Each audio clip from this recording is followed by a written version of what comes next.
Good evening. Good evening. It is 6:31. We're going to go ahead and start this council meeting. I have a quorum present. If everybody would please stand up. Sorry about that. I pledge allegiance to the flag of the United States of America and to the republic for which it stands, one nation, under God, indivisible, with liberty and justice for all.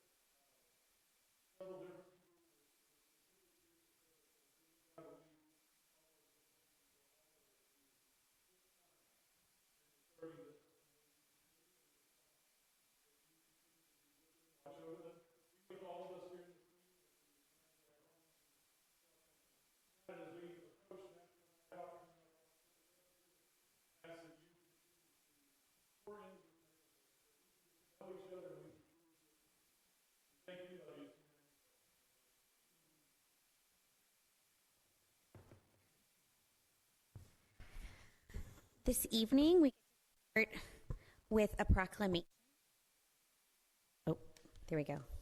This evening, we get to start with a proclamation, recognition, and presentation to Fire Chief Larry DiCamillo for his 35 years of service to the city of Meadows Place. Chief DiCamillo is thoroughly enjoying his retirement and wasn't able to make it here with us this evening, but I'm going to go ahead and read some words about the fire chief, and I'll show you what we will present him with the next time he's in town.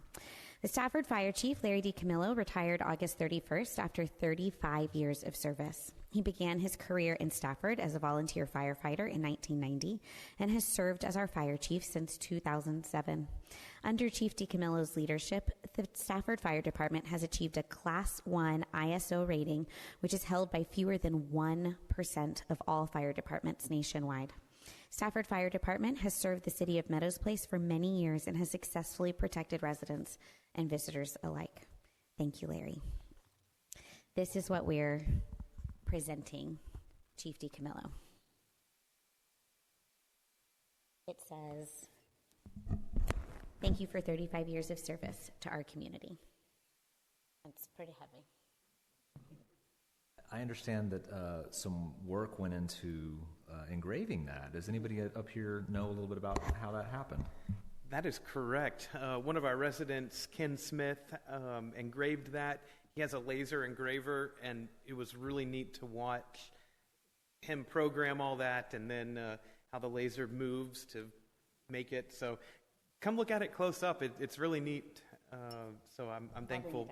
Perfect. I'm thankful we can give that to Larry.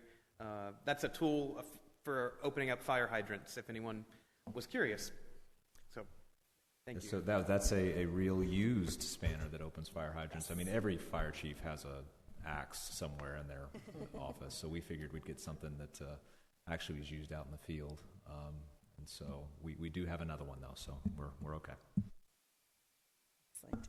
Moving on to the next order of business, which is service recognition. I have the honor of presenting Mr. Officer Koenig, our police sergeant, with his 10-year of service award, and Colleen Cabezas, our Parks and Recreation director, with her 10 years of service certificate.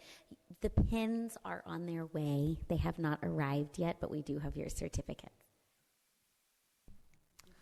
So I just want to mention Sergeant Koenig. Had a great conversation with him today. I call him Inspector because we like to call her, and I'm French, so we call her Detectives Inspector. Sergeant Koenig started his career in law enforcement in 2011 with the Harris County after being in the banking industry. And get this, guys, this is true. He began his career in Meadows Place in 2015 after being recruited by a sergeant during a traffic stop.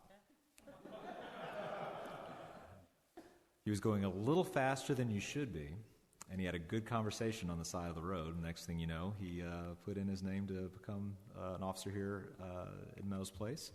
He started in 2015. Opportunity was presented to become a member of the CID, Criminal Investigations Division. He did accept.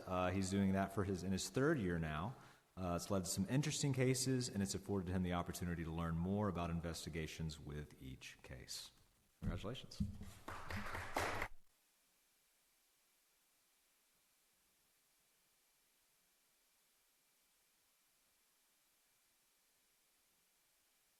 Sorry.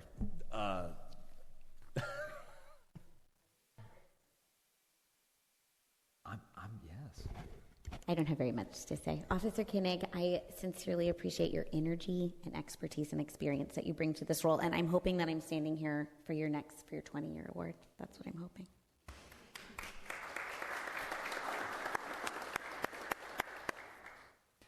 Sorry, Mayor. I'm ready. I'm taking your lead. Okay. Our next employee has been here for 10 years, Colleen Cabezas. Colleen has over 20 years of Parks and Recreation experience, with 10 of those here in Meadows Place. Colleen has lived in Meadows Place for almost 2 decades, or had lived in Meadows Place for almost 2 decades, raised 4 children here, and over the last 10 years has served the community as Parks Director. She has done numerous community amenities, including splash pad, pickleball courts, outdoor fitness station, solar restroom facility, little library, sensory park. It's a long list that I'm not going to be able to go through, but it's an amazing list of things. So we want to congratulate Colleen for 10 years of service. Mayor?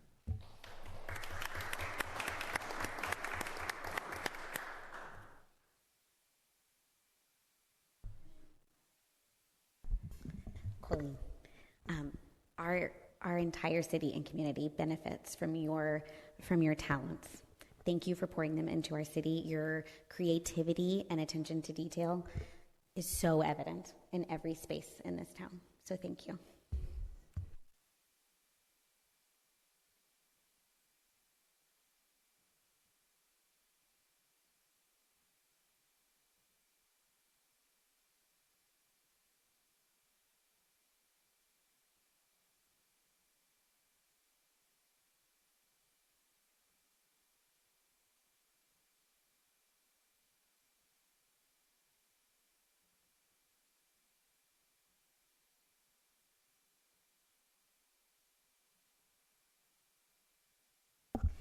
That brings us to the next item of our agenda, which is reports. We're going to start with Chief Gary Stewart with the Police Department. Good evening, Mayor, Council. I'd like to say congratulations myself to the 2 recipients of the 10-year awards.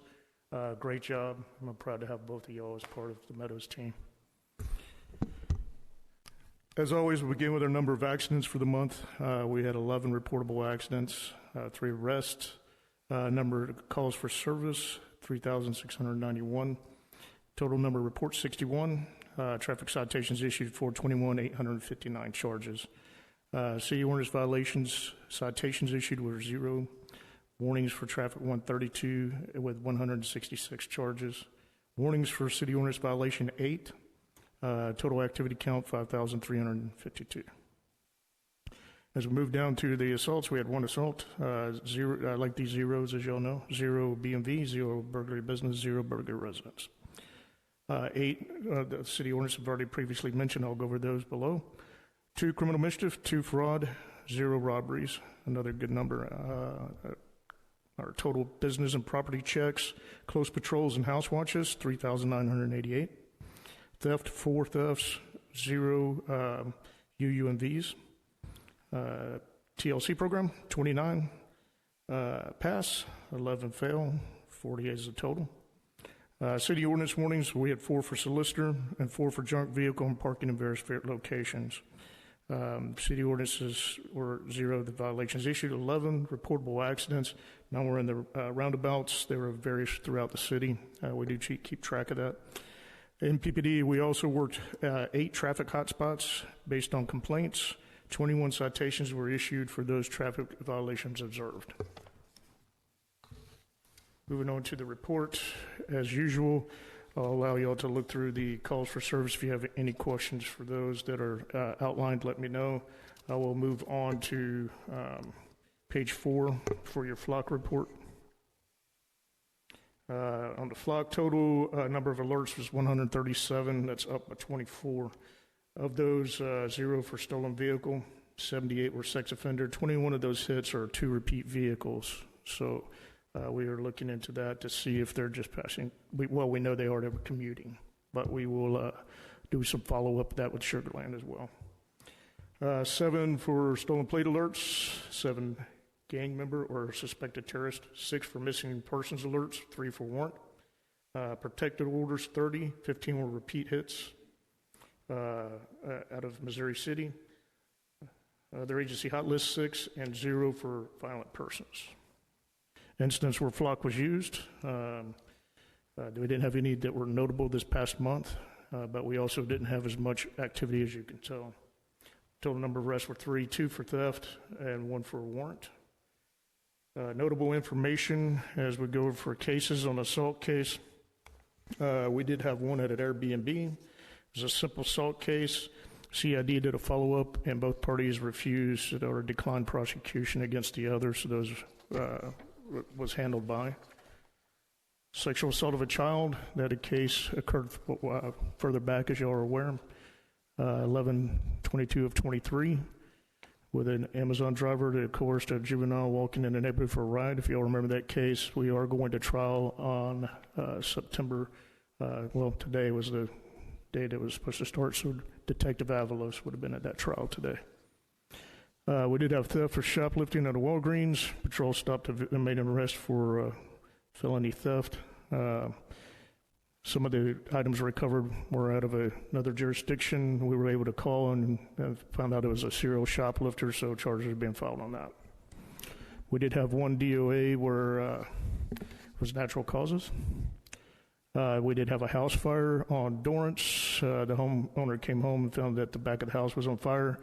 We had apartments from Stafford, Sugar Land, Missouri City, responded and extinguished the blaze. Our on-call command and officers were on the scene. We contacted the fire marshal for the investigation, and the preliminary findings at this point, and they're just preliminaries, that it was an electrical fire.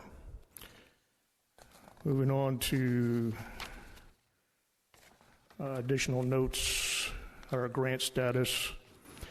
Our dispatch console has been completed. We're waiting on the governor's office for disbursement. Our car cams are in progress still. We still have one remaining for installation, and the Flock catalytic converter funding has been completed, submitted for reimbursement, and awaiting governor's approval for disbursement. Our new vehicle has been marked up, and we are currently have it at our upfitters location, getting the equipment installed. And then, of course, the Tatum FEMA recovery. We are still finalizing some stuff with the barrel recovery that we're trying to get some funding for, and for the hazard mitigation grants that we're looking into. We currently have 2 full-time positions open. We have 1 active background being completed. We did have some other applications that came in that just didn't make it through the process, so we're down to 1 candidate at this point. And we're currently preparing for National Night Out, October 7th from 6 p.m. to 8 p.m., so we look forward to seeing all of y'all there. We will have plenty of rides for you, and as the parties come in, we'll have those list out to you as well. And of course, we're also preparing over this next month for the Fall Festival. Law Day, which we participate in every year, is generally at George Ranch High School, but this year it's at Needville, so we'll be attending that. And of course, Halloween, as you know, that is a huge event here. That's my report, and I'll be glad to answer any questions. Counselor, are there any questions for Chief? No questions. I want to point out again how rare it is to have these 0 numbers. 0 burglary of motor vehicles, 0 burglary business residents, 0 robberies. There is no agency, I'd say, in the Houston area that can say they have those numbers right now. All these guys back here, they're the ones who make it possible, so we appreciate it. I stand on their shoulders. Thank you all. Thank you for patrolling. Thank you for having your presence out there. It works. I mean, these numbers don't lie, so thank you. Thank you. Thank you, Chief. We are all very much looking forward to National Night Out. All right, that brings us to our next report, Parks and Recreation with Colleen. Good evening, Council and Mayor. Once again, this report serves the activities during the months of July through September. So as an event recap, July 4th Festival, it was a huge success. We, of course, had food, rides, live band, fireworks, and we pulled some data off of our Placer system. And it showed that in attendance we had roughly 3,100 individuals in attendance for that night. So huge thanks to the fire department, police department, and our staff for all of their support to be able to make this event a success. Also, Labor Day weekend was our last day of the pool for the summer. Throughout the season, we had a very rainy summer. However, it was still extremely successful. We were open every day, maybe closed for an hour here and there, but every day we were able to open and continue with our program. And as always, it is an incredible summer when we have 0 incidents. So we're really proud to be able to have that and knowing that our staff were well trained and on the spot throughout the summer.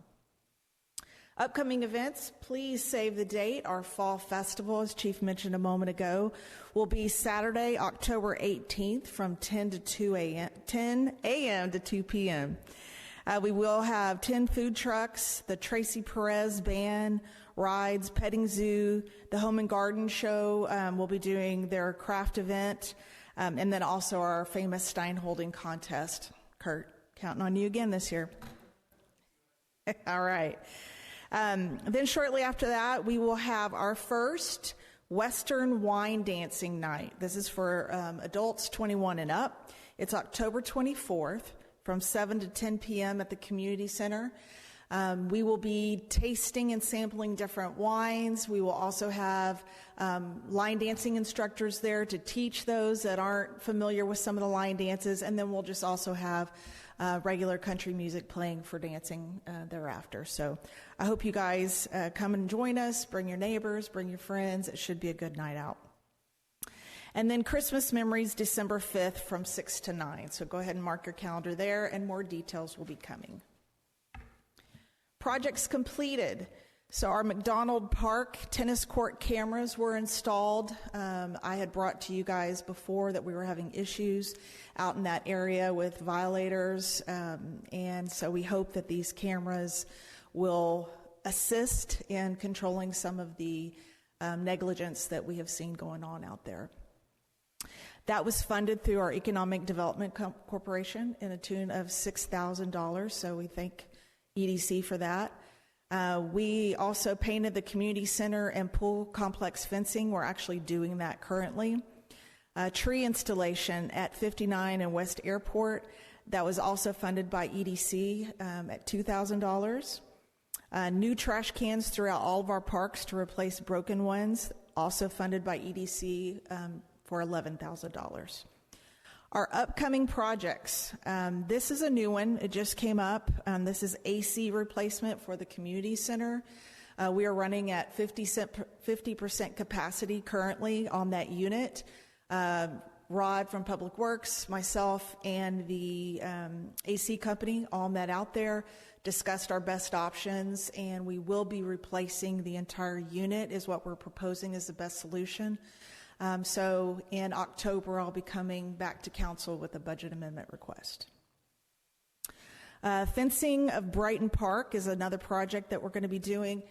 Some of our other small parks, you've seen the black wrought iron fencing that we've put up around the park to designate it as a public park and space. Not only does it aesthetically enhance the beauty of that, but it also offers a level of protection from the park goers to the street. If a child takes off running, you have a little bit of assistance there. So we'll be installing fencing at the Brighton Park, funded by EDC for $5,000. Our pool drains.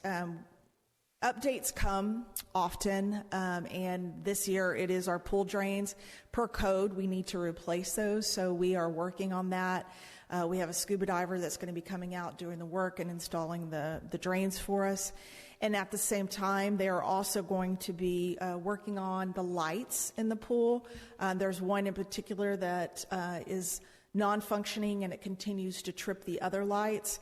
So we are going to have that worked on and repaired as well during that time period. And then in November 1st, we begin our citywide holiday decoration installation. So 'tis the season, it's coming. Our partnerships and sponsors update. Our Home and Garden Club, they are a wonderful organization in our city. They've been around for a long time. They have seen many faces come and go through that organization, but they have stood the test of time, and we really appreciate working side by side with them on different projects. The one coming up is our Fall Festival, and we benefit from them hosting their Fall Bazaar there. They benefit from the rest of the event to bring in and drive additional customers. So that was really a good partnership that we have together for that one. Sugar Creek Church, not only did they provide us with a $1,000 donation, and they're also providing volunteer support for our Fall Festival. So both of those are related to our Fall Festival. Sugar Creek Church used to do their own Fall Festival, and they've decided, did I say Sugar Creek? Yeah, Sugar Grove. Thank you. The guys right next door? Yeah, Sugar Grove. Thank you. They used to host their own Fall Festival, and in lieu of double doing for the community, we are combining together. So they decided to join in, wanted to support financially, and also provide volunteers at the event. So we welcome that support. We also had a young student resident who decided that she wanted to host an art show in our community to raise funds to give back to the Nature Center. And she was successfully able to do that with the assistance of her mom and several others within the community that all came together at McGrath Park. And they hosted a little art show, and they were able to raise $285 and have designated that as a donation to the Nature Center. And I just love that. I love to see our youth wanting to do that. And this wasn't a high school age student either. This was a young resident, so it's very inspiring. Speaking of our high school, our YAC students, Youth Action Council, they are providing volunteer support during our Fall Festival, our Christmas memories, and child care for our Shop and Drop, as well as the Country Western Night dancing. And I wanted to just bring to y'all's attention how valuable it is to have volunteers. The national average, the cost for 1 hour of a volunteer is $34. So these students are participating and freely volunteering to us many hours throughout the year. So that really helps the city, it helps our budget, and it helps them grow as leaders. So again, we both benefit from the opportunity of the volunteers. So if you see a volunteer, thank them, because their time is definitely valuable. And then finally tonight, I just wanted to wrap up with revenues. Our revenues looked really good this year in the Parks Department. The first ones I'm going to discuss, these are in excess of what we had hoped to bring in, or our goal was for our revenue. So for our pool, this includes the pool passes and pool rentals. We brought in excess of $4,000. Our Discovery and Nature Center, again, this is daily attendance, rentals, birthday parties. We brought in excess of $3,400. Our community center rentals, in excess of $9,200. Our park rentals, this is the barbecue pits, the picnic tables, those types of things, in excess of $500. And then our tennis courts. This is solely the tennis court passes, in excess of $4,200. So I feel very good about those numbers. They're very telling in the stories when we need to offer repairs or new amenities, or just make sure that we're staying sharp in those areas, because they are well used. The next item is our summer camp. Now, unfortunately, we had a shortfall there. We were down $4,300. So when we see something like that, that's an indicator that we really need to reassess And council, as you know, when we went through our budget process, we decided that we would restructure our summer camp program, that it would not include the 10 weeks that we had been doing, but restructure it into more of a specialty camp. So with that mindset going forward, we're offering 3 weeks during the summer, 1 in June, 1 in July, and 1 in August. And that should gain additional attention and desire from the community and also non-residents to come and take part in this specialty camp. And then also, again, helping to generate and raise more revenue. So in total, our parks revenue for the year was over $101,000. So we were very pleased. Does council have any questions?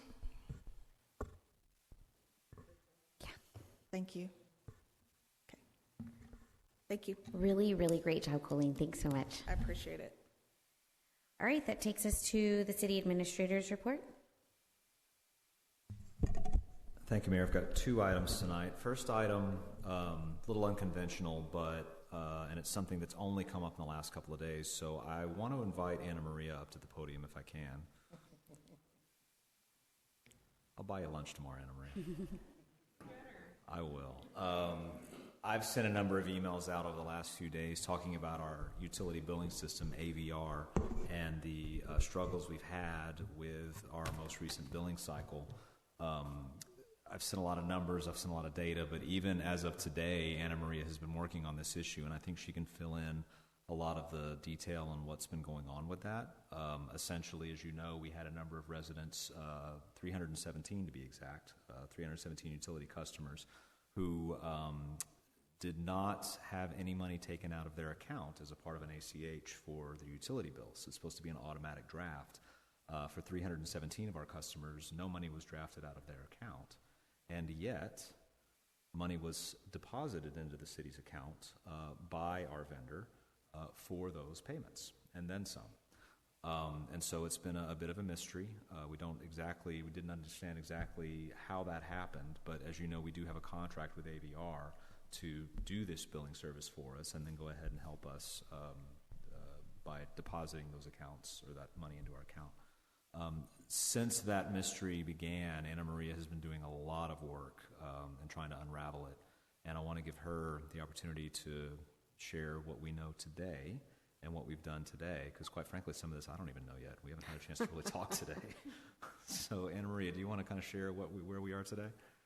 Well, I think you did a really good job so far explaining what's happened. But I've said everything I've known at this point. That's it. Let me backtrack, because all this started a month ago, August 20th, when we did our recurring billing.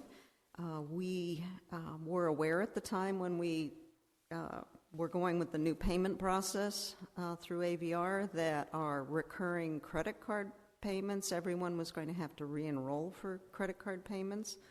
We knew that was going to be an issue, and we informed everyone. We were told that we would have no problems with anyone on ACH, bank draft recurring payments. When we did the recurring last month, we discovered very quickly that a number of credit card accounts were double charged, and they were immediately refunded the second charge.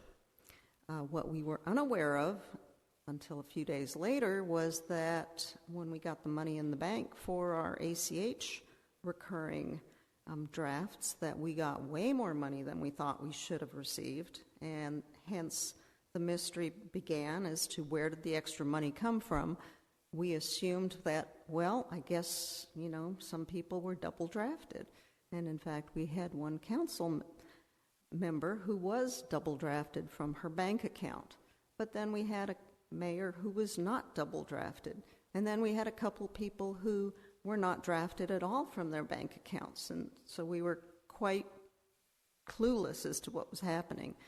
Within the last week, we have since discovered that about 60 people were double drafted from their bank accounts, and they have since been refunded. We had about 60 that were drafted one time, so they were in good shape. but we had 300, as Nick said, 317, that theoretically were drafted, but they really were never drafted. The accounts indicated that they had been drafted. We had notices from AVR that, well, the payment had been reversed, and I'm going, well, we still have money in our bank account. There's no way, there's been a reversal. What we did discover was that in the with the new payment portal, all the banking information that was online in the individual's accounts was supposed to be transferred to a token, a secure token that could be uploaded to be used for the bank drafts. The information was incorrectly put into the token, and so when the tokens were uploaded, it had bad information. It never made it to the bank to draft any accounts. On the other hand, our processor said, well, all these accounts are going to be drafted, and they funded our account before they ever received the monies. So we are sitting with close to $60,000 extra in our bank account right now that was never came from anyone's accounts. So we will have to write a check back to reimburse the payment processor on that for that money that has been sitting in our account. On the other hand, now we have 317 individuals, residents, who believe they made a payment because they received a message a month ago saying, your payment has processed. It showed up on their online account that their payment had processed on their account. Last month's bill went out and it showed payment had been made. In fact, it never had been. We have since, as of today, we have unenrolled all those individuals, or at least AVR has unenrolled them from recurring. So everyone who had an issue will need to re-enroll to get the correct banking information. I have been assured by AVR that the issue with, bringing up the banking information into this token is now corrected, and that should not occur again. As of this afternoon, everyone that was affected has received an email notice saying that their bank draft did not go through last month and that they will need to re-enroll.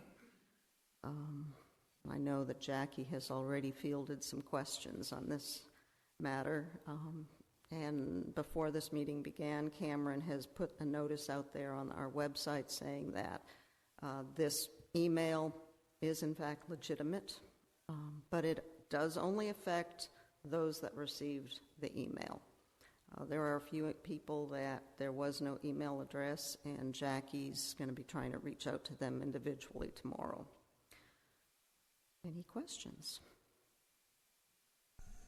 You mentioned the total that was amount over in our account. Do we know the total amount that was not actually billed that is owed to the city or owed for water? It would have been about 40,000. So we were expecting about 40,000. We got about 60,000 more than 60,000 in total.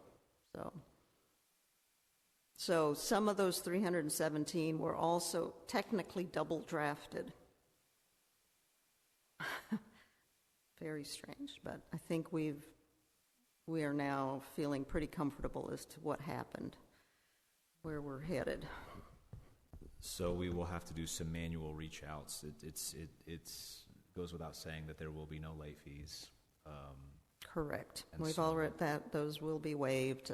We are noting all the accounts that were affected that this problem occurred on your account, and we will not be assessing late fees in the future. So for anyone who, now is facing a double bill, last month's plus the one that was due this week, and now we'll be sending out bills in a couple of days, possibly 3 bills worth, we'll give them time to make payment.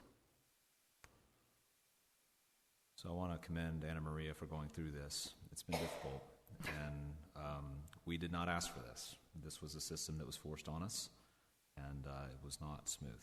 But I want to commend Anna Maria for noticing the error quickly, for documenting it, for noticing we had more money in the account than we should have, and for making sure we knew that. Yeah.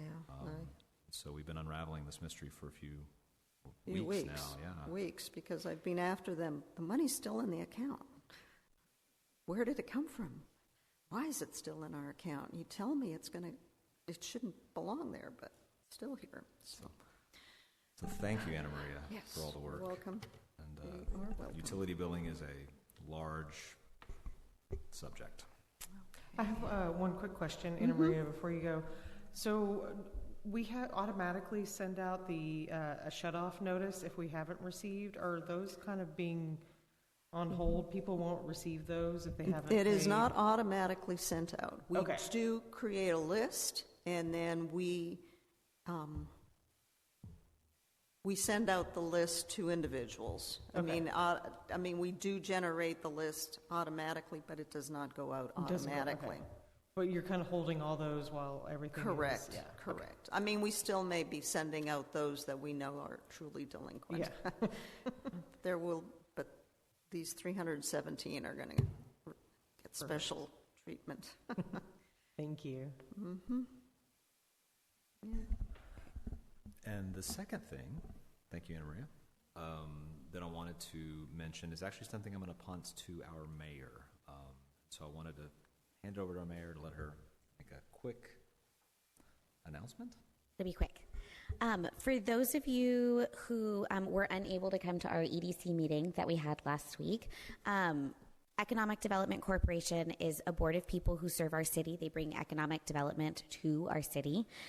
Charlie Jessup, the former mayor, has been serving on the board as the president of the EDC. He officially stepped down last week and leaving an open board position and also a vacant seat at the presidency.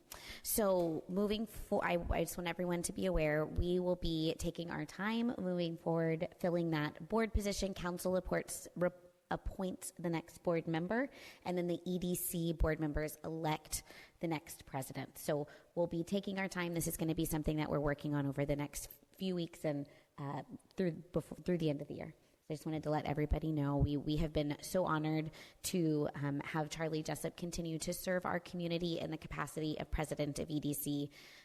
His experience, stepping down off of this, we lose a lot of expertise and experience here. We are grateful for the time that he continued to serve, and we are excited to see him spend time with his family and enjoy his time outside of city service. So just wanted everybody to be aware. Does anybody have questions? Okay, great. We are moving on to the next part of our agenda, which is public comment. Is anybody here to comment? Come to the podium, sir. Excellent.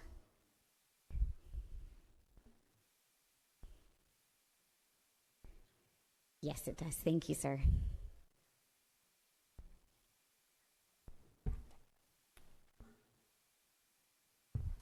Good evening, Mayor, Council, and staff. My name is Art Keepers. I live at 12243 Alston Drive, and I want to address you on some issues that I've talked to most of you about in conversation on the phone. I'm just going to hit this real quick, try to get through this 3 minutes. If you need more details, we can go through it whenever you want. 12303 Alston, which is a next-door house to me, is a vacant house, out-of-state owner who's seriously neglecting issues on the house. But what's most concerning is a swimming pool that is in a very unsafe and unhealthy state and has little protections. Fences are falling and a gate that cannot secure the entry point. It stays open most of the time. Number two, commercial trailers. We've visited this issue before. Okay, we've got a number of them around, I know, on the west end of Meadows, and they create obstacles and they're eyesores. They don't belong there. They're parked out there consistently, curbside, on the street, night after night, and I know this because I'm out in the mornings, anywhere from 3 to 5 o'clock in the morning, and those trailers didn't just appear when I got there. And this has been going on for many, many months. We're talking about the majority of this year. I've turned in 5 complaints, either by letter or in person, to people on this, and nothing has been done about this yet. Third item is there's a business that's being run out of a house across the street from me, which maybe I shouldn't go into right at the moment as to the principles of the business, but suffice it to say, it's an intrusion and a nuisance on the houses in and around us. So, in talking with most of you, you seem interested in exploring ideas as to how to deal with this, which I compliment you for that. We need the help. If one does it, somebody else is going to see they're doing it, and it's just going to springboard right out of control. So I'm asking you, please try to address these issues. We've got repetitive violators, so I don't see any reason why we can't go after known violators that are defiant and just cite. Give them citations. I mean, we're not sending them to the death camp. We're just taking a little money out of their pocket, and they don't like that. But this is the only thing that gets a message across. So, okay, so I know my time's up. Thank you very much. Thank you so much, Mr. Keepers. I would like to take this moment. The very best place to have these conversations is in a workshop setting. So I would like to ask council, we have a meeting in October coming up. I would like to do a workshop either before that meeting, or we can move it up and pick a date at an earlier time at a special meeting for a workshop on code enforcement. Is that something you guys are interested in scheduling? Would you like to do it at the October meeting, or would you like to move it up? If it's in this, not yet. It is in this, it's on agenda item number 11. We'll be talking about it. Since the October meeting is likely already being moved up, I would like to just do them together on the same night. Okay. Is that okay?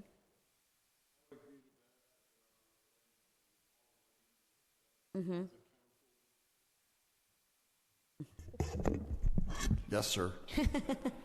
There are things that we have already discussed as a council that I think code enforcement can take action on now. Okay. Especially if it's already in our codes, and then we will come back with the workshop to then reinforce anything that we want to tweak. Okay. All right. That sounds good. Thank you. We can revisit this again when we get to that agenda item. Mr. Keepers, our workshops are public.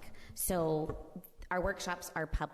you are welcome to come when we get that on the calendar, and that will happen later in this meeting. Yes, sir. Excellent. I will let you know. Yes. Is there anybody else here for public comment? Okay. We're going to go ahead and move on to mayor council comments. And I'm going to kick it to Rick. Okay, so our bikeway mobility project, I think last meeting I did say that we had a online call with Centerpoint. A couple weekends ago, I marked up the plan set, breaking it down into 5 different submittals based on what they told us in that meeting, sent it to them. They've confirmed that that is what they want to see. So now we need to get the consultant to do that breakdown. We're actually going to only submit the 3 for Meadows Place to start. We are sending a letter to Stafford to verify they still want to move ahead with their part of the project. And then if they do, we'll work with them, because before we can submit that, they actually have to start their license agreement process with Centerpoint and pay their fee to Centerpoint. We can break our piece of the project apart and move forward with bidding our piece while Stafford then decides whether they're moving forward or not. That way we can get our parking lots and bridge and everything going while they decide. Part of the letter was they have to decide whether to spend $100,000 to stop or about $250,000, $280,000 to go forward, because if they stop, they actually have to pay the county back the amount of money the county has put into the first design portion.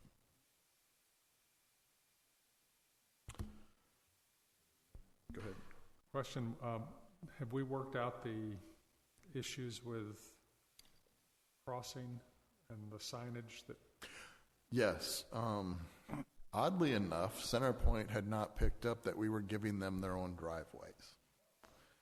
And so once I pointed out that at every street crossing there was matched driveways strictly for their use, and they did not have to use the trails to get the equipment in and out, they were much more open to the signs. So I'm not quite sure how they missed those driveways, because they were called out on the plans, but they did not see them.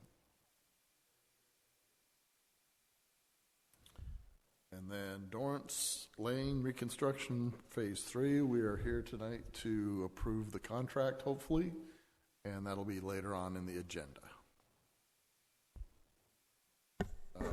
Real quick on Phase 2, I think I saw the final acceptance letter, or the final package has gone out, so You're complete. Phase 2 is complete.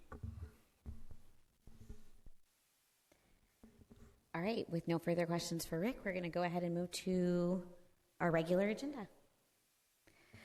We're going to start with agenda item number 1, discussion and consideration of ordinance number 2025-28, approving the City of Meadows Place Economic Development Corporation 2025-26 fiscal year budget as adopted by the Board of Directors on September 11th, 2025, Economic Development Corporation meeting. So the Meadows Place EDC approved their budget at their September 11th meeting, and this allows City Council, this item allows City Council to approve the budget. Second.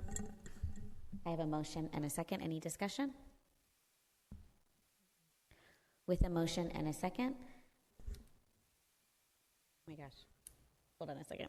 I have a motion and a second. All those in favor say aye. Aye. Any opposed? Motion carries. All right, that moves us on to agenda item number 2, discussion and consideration regarding ratifying the mayor's signature on a letter of support on behalf of the Houston Parks Board 2025 Places for People Call for Project Submission, A-Leaf Trail Extension Project. The Houston Parks Board has asked for a letter of support from the City of Meadows Place. This is for the Harris County Precinct 4 Places for People for Partnership Projects to fund the design of the A-Leaf Trail Extension. There's no funding attached to this letter. My signature is the only thing attached to this letter, and it's part of their application that they submit. Second. I have a motion and a second.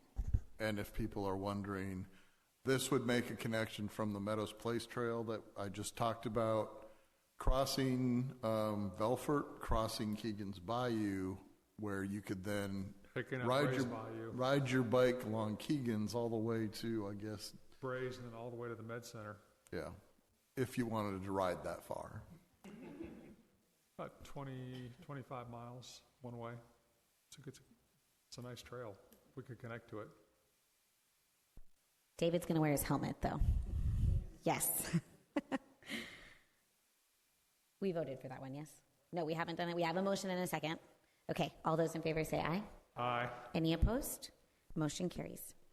Agenda item number 3, discussion and consideration of resolution number 2025-26, accepting the engineering design proposal and authorizing the mayor to execute an agreement with Sander Engineering for the Dorrance Lane Reconstruction Project Phase 3 in the amount of $260,235.56.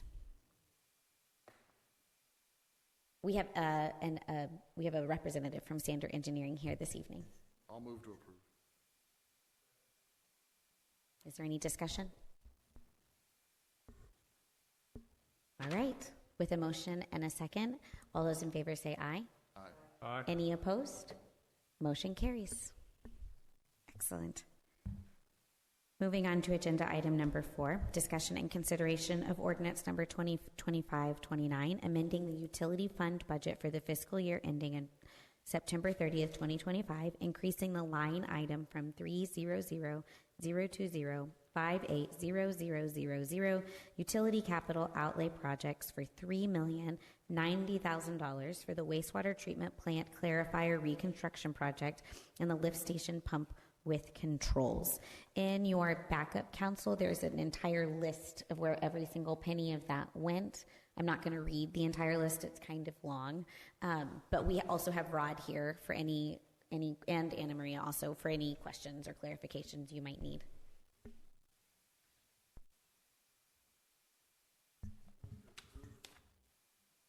I have a motion. Second. I have a second. Any discussion? So, I thought we had already recognized this somewhere, this expenditure. We hadn't put it into the budget? Okay. But for clarification, most of this money came from either the federal or the state through, this was ARPA funding? Yes. I would say, 25% of this was city, roughly, plus or minus. Might be a little bit more. But if we had not had the federal dollars, we would have been hard pressed to do this project.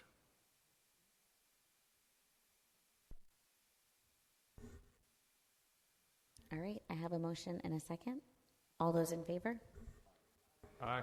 Any opposed? Motion carries. Moving on to agenda item number 5, discussion and consideration of ordinance number 2025-30, amending the utility fund budget for the fiscal year ending in September 30th, 2025, increasing line item 300,046,567,000 utility water maintenance and repairs, $250,000 for several utility water expenses. There's another list of expenses in your backup. Move to approve. Second. Any discussion? I have a motion and a second. All those in favor say aye. Aye. Aye. Any opposed? Motion carries. All right, moving on to agenda item number 6, discussion and consideration of ordinance number 2025-31, amending the general fund budget for the fiscal year ending September 30th, 2025, increasing line item 100,070,584,060 capital infrastructure for $2,144,000 for Dorrance Lane reconstruction phase 2 construction and engineering services. Is there any discussion? Once again, I guess we hadn't recognized the expenses. We had recognized the, I guess, the deposit from the county at some point. Mm-hmm. We just never recognized the outflow of the cash.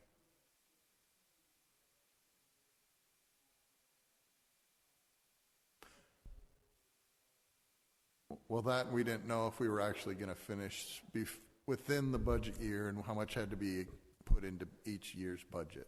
Okay. Thank you. I have a motion and a second, correct? Okay. All those in favor say aye. Any opposed? Motion carries. Agenda item number 7, discussion and consideration of ordinance number 2025-32, amending the general fund budget for the fiscal year ending September 30th, 2025, increasing line item 100,070,584,065 capital Meadows Place Stafford mobility project for $75,000 for the Fort Bend mobility bond project. This amendment will increase the city capital outlay for the mobility bond project. I have a motion and a second. Is there any discussion? All right. All those in favor say aye. Aye. Any opposed? Motion carries. Agenda item number 8, discussion and consideration of resolution number 2025-23, amending the city's personnel policy, section 6.2.1, vacation accrual, section 6.2.2C and F, Administration of Vacation Leave, Section 5.41, overtime to reduce the maximum compensatory time accrual to 40 hours for non-exempt employees and compensatory time payouts for non-exempt employees at the end of the fiscal year. And I'm going to let Nick explain this. Do we have a motion? Motion to approve. Second. I have a motion and a second.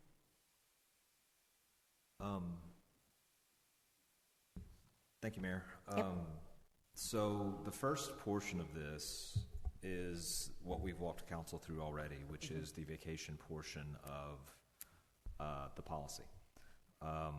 You can see in the write-up the changes that we're proposing for the personnel policy, where we've divided vacation days into police department and non-police department. So on the PD side, from 0 to 1 year's service, employee is eligible for 120 hours from day one, but over on the non-police department side, it's still at 80. You'll also notice that on the vacation payout eligibility, if you're here between 0 and 1 year, you are not eligible for any payout at all. That's a change in the policy. Then once we hit 2 to 4, everyone is on the same track, so everyone's at that 120. However, from 2 to 4 years, an employee is only eligible at a cap of up to 40 hours of vacation payout. Then you can see 5 through 9, 160, 10 through 19, 200, and then 20 and over, it's up to the 240 hours. That's the change that we had talked to you when we were going through budget in that workshop discussion. And so that's the biggest change on the vacation. There's also some discussion about hire dates and when and what an employee gets coming in the door depending on their hire date. We divided that basically into quarterly sections. Depending on which quarter you're hired will depend on what your vacation eligibility will be. The closer you are to the end of the fiscal year, the fewer vacation hours you will have coming in the door. The other large section that we haven't really talked to council about, although I think I may have sent you an email, deals with compensatory time, comp time. Right now, the way it works is that a maximum accrual, and this of course is for non-exempt staff, non-exempt staff that would accrue comp time. Those non-exempt staff will accrue up to 80 hours right now in the policy of comp time. Let me back up. The police department has their own policy associated with comp time and the payout of comp time that's separate and apart from what's in the personnel policy we have. So what happens is that on the police department side, if at the end of the budget year a police department employee has comp time on the books, they get that paid out to them as a part of their payroll. The policy at this time is silent as to what happens for everybody else in the organization. It doesn't say what happens to that comp time once the end of the year happens. So what we've done is we've added a sentence in there basically says that any comp time accrued shall be paid out at the employee's then current rate on the second pay period of every September. In other words, right before the end of the fiscal year. What we've also done is dropped that 80 hours max down to 40, so we've cut it in half, so that the max anybody could get paid out at the end of the year is 40. You might also notice that 40 hours mirrors the 40 hours of vacation time that you can carry over into the next budget year. So we basically reduced that. So that's the sentence we added to the comp time to clarify what happens for an employee who still has comp time on the books at the end of the fiscal year. That is the proposed change in a nutshell. Are there any questions? All right, I have a motion and a second. All those in favor say aye. Aye. Any opposed? Motion carries. Agenda item number 9, discussion and consideration of resolution number 2025-24, adopting a revised city organizational chart. The last time an organizational chart change was brought to you guys was November of 2024. This proposed change brings utility billing function under the finance director. Anna Maria is instrumental in our utility billing functions, as evidenced by her time at the podium already this evening. She spends a lot of time with Jackie McCordick reconciling accounts, meter reads, billing issues, and AVR issues. Because of this, staff feels that it's more streamlined to put utility billing under the finance director. So the attached or the org chart that you have attached in your backup cleans up the chart from the last iteration and moves utility billing under finance. Are there any questions?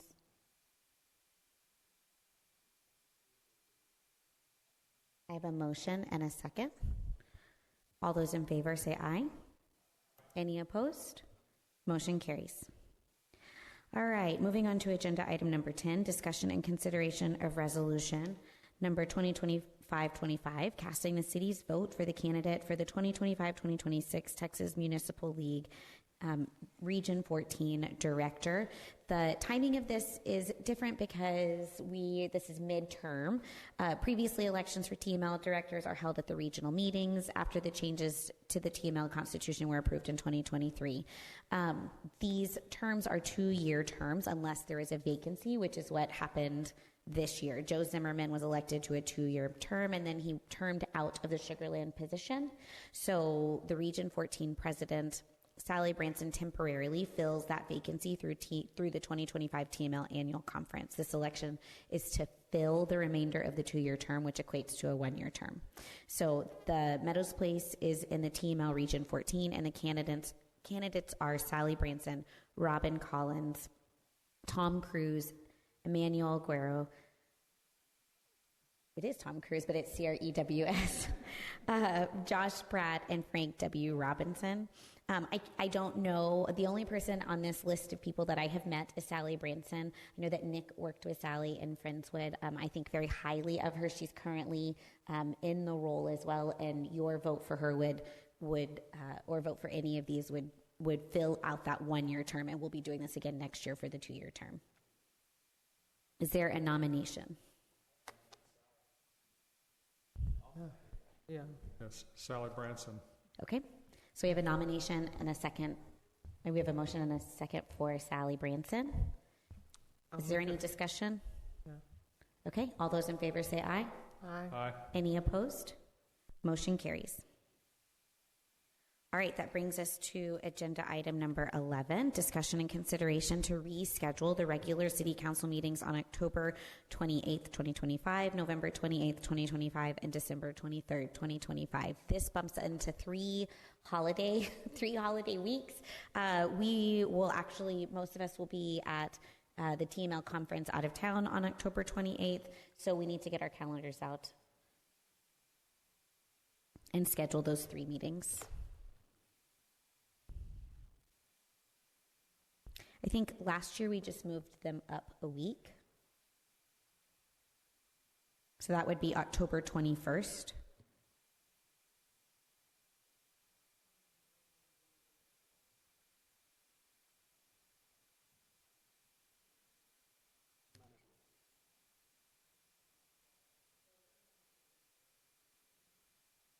Does October 21st work for everybody else?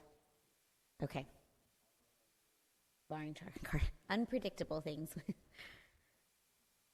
All right, so October 21st for the October meeting. November, if we moved it a week up, that would be November 18th, keeping it on a Tuesday. Are we okay with November 18th?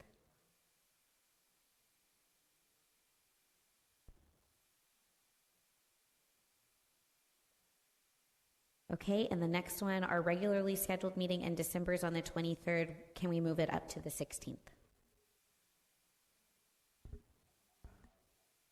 Okay, so we have 2 council members out of town on the 16th. Yeah, can we pick another? It's a special meeting, so it doesn't have to be on a particular. Are you out of town on Monday still? Monday the 15th? Ooh, okay. So Emily's going to be out that entire week. Are you also out that entire week?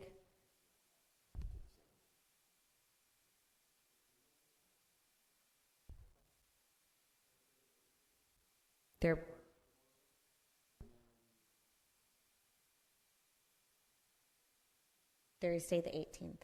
That would be 4. Are you okay with that, Rick? Barring plane trouble. We will still have a quorum with 3. It's the transportation. Okay, so we're going to go ahead and pencil in December 18th.